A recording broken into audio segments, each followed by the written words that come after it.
Here we are with Jason Tamasese from Cisco. Jason, day 2 of ATA. Tell me about your thoughts on the conference, content so far, and the exhibition hall. Great. Well, I've been wanting to come to a conference like this for a long time, so I was quite excited in the lead up. What I've been surprised by, expecting USA to be leaders in technology, adoption, and being a lot further ahead than New Zealand. I was surprised to find that actually they're facing a lot of similar challenges. The adoption is still quite early, and I understand it's at a tipping point, but so are we in New Zealand, where the awareness of what the technology can do for quality of health is already there. It's just getting the adoption. So the hard parts are the process, the value in using telehealth, how to incorporate it into current practices, and that's exactly the same challenges they have now. Actually, they probably have more challenges here in the USA, I've discovered, than in New Zealand. Because of the insurers? The insurers, the regulations, the private, the public.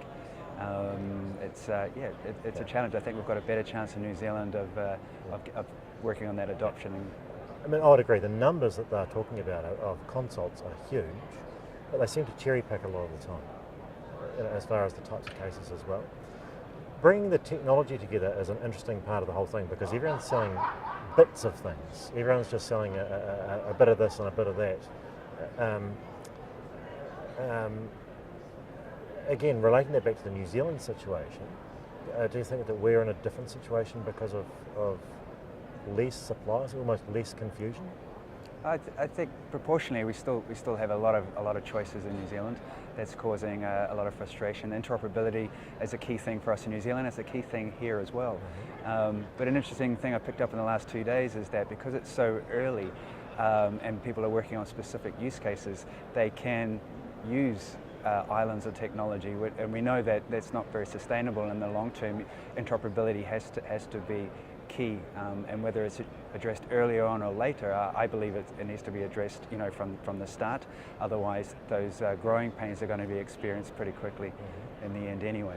So in New Zealand, with us being aware that interoperability is key right from the start, I think if we carry on with that focus, work on the use cases more than the technology, the use cases are what's going to drive the outcomes and the momentum. Same conversations here, but because of the scale, they can afford to stay with islands of technology because there are a lot more choices. It's hard to navigate something that's going to work for everyone. The exhibition hall has been big. Excluding Cisco, what's been your favourite non-weird thing you've seen here today for the last couple of days? The augmented reality, I think getting an unobtrusive view remotely of what a clinician or emergency care services are seeing on scene. There are some glasses which overlaid the remote image, and whereas very early, I think that's got an application because it's got the potential to be unobtrusive and easy to apply to current work practices. So that's what I probably found most innovative, and keen to see how that develops. Great. Hey, thank you very much for your time, and we'll continue on and keep on looking around. Great.